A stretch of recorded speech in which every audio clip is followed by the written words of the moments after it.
Ya, saudara, kita masih membahas mengenai positivity rate yang rendah, kita jangan euforia. Banyak indikator dari pandemi COVID-19 yang mulai melandai, tapi jangan lengah. Kita harus terus waspada karena pandemi belum berakhir. Masih ada Ibu Siti Nadia Tarmizi dari Kementerian Kesehatan, Mas Heri Trianto dari Satgas COVID-19, dan Mas Tri Yunis Miko Wahyono, epidemiolog Universitas Indonesia, sedang berbincang. Mudah-mudahan Anda masih terus bersama kami untuk terus mengetahui perkembangan mengenai pandemi. Bu Nadia, sedikit sebelum kita pindah ke beberapa aktivitas masyarakat yang sudah dilonggarkan atau dibolehkan oleh pemerintah. Vaksinasi mendukung juga ya, apa yang kemudian kita sebut melandai ini, terutama di Jawa Bali, dan bagaimana di luar Jawa Bali, Bu Nadia? Ya, sebenarnya kalau kita berbicara mengenai vaksinasi, masyarakat yang mendapatkan 2 dosis lengkap itu baru sekitar 20%. Memang sudah 73 juta yang sudah mendapatkan dosis pertama.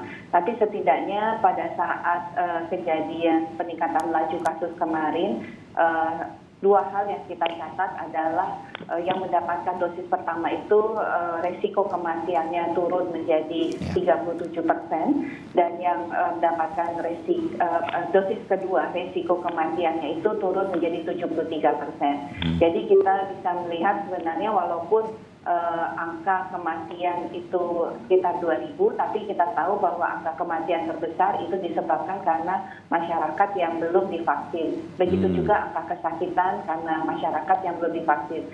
Tapi artinya kontribusi dari vaksin untuk menekan angka kematian ini sudah terlihat dari data-data yang ada. Oke. Nah, Mas Miko, saya sekarang pindah nih. Apa yang kemudian saya ingin ketahui, apa yang harus kita betul-betul perhatikan? Kan pemerintah sudah mulai melonggarkan banyak hal nih, Mas Miko. Saya rasa Jakarta dan sekitarnya, saya merasa ini sudah macet lagi. Nggak seperti ketika waktu PPKM darurat begitu. Belum lagi kemudian kita juga harus bersiap, saya menyebutnya apa ya, libur panjang Desember Januari, Natal dan Tahun Baru. Walaupun itu pemerintah bersiapnya nanti harus seperti apa. Saya menganggapnya kan gini, mungkin udah 3-4 kali kita mengalami kalau ada libur panjang, Bu Nadia sama apalagi Mas Heri kali, setiap kali kita mau libur panjang, sudah libur panjang kita pasti ngobrolin ini, Mas Miko juga. Naik deh tuh nanti kasus, kita udah melandai begitu, jadi siklusnya begitu. Nah, saya khawatir nih dengan Desember dan Januari. Mas Miko, pandangan Anda? Ya, jadi pada bulan Desember nanti itu orang yang terinfeksi COVID di Indonesia sudah mencapai 50% lebih. Kemudian mudah-mudahan vaksinasi sudah mencapai 50% lebih. Jadi harapannya pada Desember 2020 itu orang semua sudah terinfeksi COVID. Jadi baik itu melalui wabah atau pandemi COVID itu dari infeksi natural maupun dari infeksi buatan, itu dari vaksinasi. Jadi kalau menurut saya akan terjadi lonjakan, tapi kecil, lebih kecil dari bulan Juli. Saya pastikan lebih kecil dari bulan Juli atau Juli. Jadi menurut saya sih lonjakan terbesar itu pada bulan Juli sampai 54.000 kasus per hari begitu. Dan kalau terjadi lonjakan pada bulan Desember tidak akan melebihi dari 20.000. Jadi saya yakin kasusnya tidak akan lebih dari 20.000 per hari. Nah masalahnya adalah dengan orang sudah terinfeksi atau sudah tervaksinasi, gejalanya akan pasti lebih ringan. Jadi menurut saya Kemenkes sekarang harusnya melakukan pemeriksaan pada kontak yang tanpa gejala. Harusnya pedoman yang lama itu diganti untuk kita masuk pada endemis. Karena endemis itu artinya kasus kita yang sesungguhnya, baik itu OTG maupun yang dengan gejala, harus benar-benar dihitung yang OTG.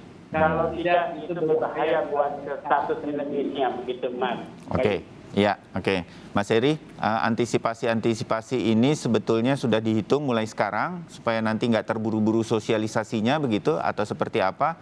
Plus pemerintah kan melakukan pelonggaran-pelonggaran gitu. Satgas COVID-19 pasti ikut terlibat dalam, saya pakai tanda kutip, mengizinkan pelonggaran-pelonggaran ini begitu karena ekonomi kan harus sudah berjalan. Bagaimana mengantisipasi ini semua? Karena virus ya bergeraknya atau menularnya kan di tengah mobilisasi kita manusianya begitu, Mas Heri. Ya, benar Mas Bayu. Jadi pembahasan mengenai kewaspadaan yang harus ditingkatkan terhadap sebuah momentum yang terjadi dalam beberapa bulan ke depan ini harus kita lakukan. Jadi beberapa hal yang harus diwaspadai dan sekarang juga sudah dibahas pemerintah dalam rapat kabinet sekalipun itu adalah perlu pembahasan dan pengaturan khusus untuk mobilitas dan protokol kesehatan di libur nasional dan event besar. Jadi ada 3 event, ada libur nasional, 3 yaitu Maulid Nabi 19 Oktober, kemudian Nataru, kemudian ada di 10 November ada Galungan, itu di Bali. Kemudian ada event yang sekarang kita waspadai juga adalah di PON ya. 2 sampai 15 Oktober, kemudian ada World Superbike yaitu di 12 sampai 14 November. Ya, betul. Ini yang benar-benar kita harus atur dan kita atur juga penontonnya. Kemudian kita juga harus mengakui juga bahwa akselerasi cakupan vaksinasi untuk lansia itu masih cukup rendah. Dan yang ketiga yang tidak kalah penting, kita harus melakukan monitoring yang ketat dan evaluasi yang lebih ketat lagi terkait dengan pembelajaran tatap muka di sekolah. Ini karena kalau melihat pengalaman beberapa negara seperti di Skotlandia itu terjadi kenaikan kasus yang signifikan ketika pembelajaran tatap muka di sekolah dilakukan. Jadi ini yang 3 hal ini yang dalam 1 atau 2 bulan ke depan harus kita address ya, kita siapkan regulasinya dan memastikan masyarakat menyadari situasi ini sehingga mereka masih bisa bersabar lagi ya untuk mengendalikan diri untuk tidak atau masih mengurangi mobilitasnya. Ya, belum sampai ke event-event yang besar ini atau libur-libur panjang begitu, event besar seperti inisiasi dari pembukaan sirkuit Mandalika dengan menghadirkan World Superbike itu pun sudah mengundang orang luar nih akan masuk begitu. Ada dakdikduknya juga karena kita sedang berhati-hati terhadap varian-varian baru dari COVID-19. Belum sampai ke sana Mas Heri, kita udah ada aja nih kafe buka, apa dan segala macam yang kemudian melanggar protokol-protokol kesehatan, jam malam dan lain-lain. Ini akan ada seperti apa? Tindakan tegas atau apa yang sudah disiapkan juga sehingga menuju ke event-event besar, menuju ke adanya libur-libur panjang ini, masyarakat sudah diingatkan terus. Ini nggak boleh nih hal semacam ini, Mas Heri. Iya, saya rasa pengaturannya yang memang harus disiapkan dengan baik dan kemudian penindakan terhadap pelanggaran-pelanggaran yang terjadi. Ketika di sejumlah kafe misalnya mengabaikan protokol kesehatan dan itu sudah dilakukan. Dan tentu saja masih banyak yang harus diperbaiki Mas Bayu untuk bagaimana mengatur bagaimana cara kita hidup berdampingan dengan COVID ini bisa dilakukan dengan baik. Jadi memang tantangannya sangat besar karena masyarakat ini memegang kunci untuk bisa memahami, untuk bisa secara bersama-sama belajar dalam 18 bulan terakhir ini terhadap berbagai pengalaman buruk yang sudah dialami Indonesia gitu. Jadi kalau hanya pemerintah saja seperti dikatakan Bu Nadia tadi tentu tidak bisa maksimal. Tapi keterlibatan masyarakat untuk menjadi subjek dari adaptasi kebiasaan baru tadi itu ada menjadi kunci dalam beberapa bulan ke depan. Oke, ya. Bu Nadia, kita udah berupaya hari ini juga Harian Kompas menurunkan pintu masuk diperketat begitu. Ini dalam rangka melihat kemungkinan ada varian-varian baru yang harus terus diwaspadai. Nah, gimana kita supaya nggak kecolongan lagi hal-hal semacam ini dan juga diingatkan hari ini udah 2 kali nih sama Mas Miko mengenai tracing kita. Saya tahu Peduli Lindungi bisa mendeteksi kemudian kalau saya positif dan saya masih kemudian ada di lokasi umum. Nah, itu saya bisa segera istilahnya ditangani nggak begitu lewat Peduli Lindungi? Itu saya pengen tahu juga, Ibu Nadia. Ya, jadi 2 hal sebenarnya yang kita lakukan dalam rangka kewaspadaan kita terhadap potensi lonjakan kasus. Yang pertama adalah mewaspadai apa yang terjadi di dalam negeri ya. Kita tahu bahwa varian Delta adalah varian yang masih mendominasi 98% varian virus yang ada di Indonesia, di samping varian-varian lainnya. Nah, artinya dengan laju penularan yang sangat rendah, dengan positivity rate yang saat ini kemarin itu hanya 3%, artinya memang kita akan mendapatkan kasus di fasilitas layanan kesehatan itu sangat sedikit. Tetapi kita selalu ingat bahwa 80% kasus COVID-19 itu adalah OTG. Untuk itu penggunaan deteksi protokol kesehatan dengan Peduli Lindungi adalah salah satu cara untuk memastikan dan menemukan kasus-kasus yang seharusnya tidak berada di tempat-tempat publik yang mereka harusnya melakukan isolasi dan karantina, ini bisa terdeteksi sehingga kita bisa segera membatasi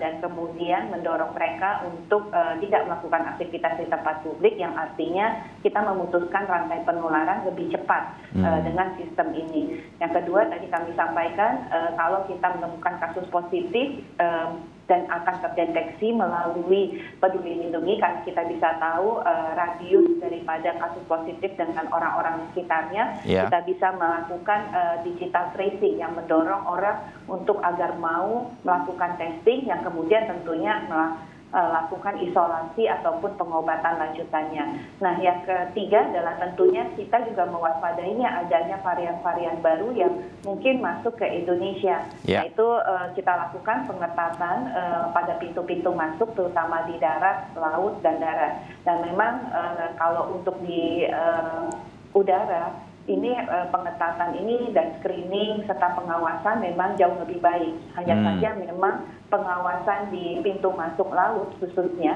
yang kita belajar kemarin di varian Delta itu beberapa masuknya ke Indonesia melalui pintu masuk kita, yaitu melalui jalur laut. Nah, ini yang kembali kita ingatkan bahwa prosedur-prosedur karantina yang sudah ditetapkan oleh Satgas ya melalui SE 18 2021 Pak Heri ini, bahwa karantina harus kita lakukan 8 hari, pemeriksaan PCR harus 2 kali, karena kita bisa melihat bahwa walaupun hasil PCR-nya sudah negatif pada waktu masuk ke Indonesia, ternyata ada 0,8% WNA yang masih positif dan WNI itu masih ada sekitar 2,3% yang positif. Jadi ini yang artinya penting sekali proses karantina dan pemeriksaan ulang dari PCR tersebut. Oke, ya, Mas Miko, cukup apa yang sudah disiapkan dan sudah dilakukan oleh pemerintah. Ibu Nadia dan Mas Heri tadi sudah membayangkan kepada kita sedang ada persiapan-persiapan ini. Ini cukup, Mas Miko? Cukup. Jadi yang saya minta adalah perbaikan surveillance agar kita benar-benar datanya benar bisa mewakili penurunan kasus. Saya yakin sekarang Indonesia sedang menurun, tapi kasusnya tidak menurun 3.000 gitu. Yang tertangkap oleh kemudian Peduli Lindungi aja sudah 3.000 apa, kemudian masa kasusnya 3.000 juga begitu. Jadi menurut saya harus benar-benar surveillance-nya dapat menangkap kasusnya, surveillance-nya dilakukan dengan tes yang standar dan kontak tracing yang standar. Jadi kalau itu bisa dilakukan, tapi juga harus mendeteksi OTG agar kita bisa jatuh ke dalam endemi yang baik begitu dari wabah ini begitu. Amin, mudah-mudahan begitu. Mas Heri, terakhir apa yang Satgas COVID-19 ingin himbau kepada publik, kepada pemirsa Sapa Indonesia pagi ini supaya bisa mendukung upaya-upaya yang sedang disiapkan, yang sudah dilaksanakan, yang kita sudah dengar dari Mas Heri di Satgas dan juga Ibu Nadia mewakili Kementerian Kesehatan dan juga pemerintah. Kami bisa apa membantu ini semua, Mas Heri? Ya, masyarakat bisa menjadi subjek dari adaptasi kebiasaan baru ketika aktivitas sosial dan ekonomi itu mulai berjalan atau mulai dibuka. Tapi jangan pernah membayangkan bahwa situasinya itu adalah sebelum pandemi gitu. Jadi banyak sekali penyesuaian yang harus dilakukan yang menuntut toleransi dari masyarakat sehingga kita tidak akan mengulangi hal yang sama dan pandemi ini secara konsisten bisa kita kendalikan sampai menjadi endemi. Ya, mudah-mudahan begitu. Mas Heri, terima kasih. Ibu Nadia, terima kasih. Selamat bertugas lagi. Kita bersiap untuk beberapa. Saya dakdikduk lagi, Mas Heri bilang. Ternyata eventnya banyak nih ya. Ya, mudah-mudahan masyarakat mengerti. Ada beberapa libur panjang. Kita nggak mau terjeblos dalam siklus yang itu. Kita jaga diri kita. Gunakan masker. Belum vaksinasi, ayo vaksinasi. Mas Miko, terima kasih. Kita diingatkan terus. Mudah-mudahan ini menjadi kerjasama kita di seluruh Indonesia untuk melandaikan dan menjadikan pandemi endemi dari COVID-19. Amin. Terima kasih. Kita ketemu lagi di diskusi yang lain. Selamat pagi, salam sehat. Selamat pagi, salam sehat.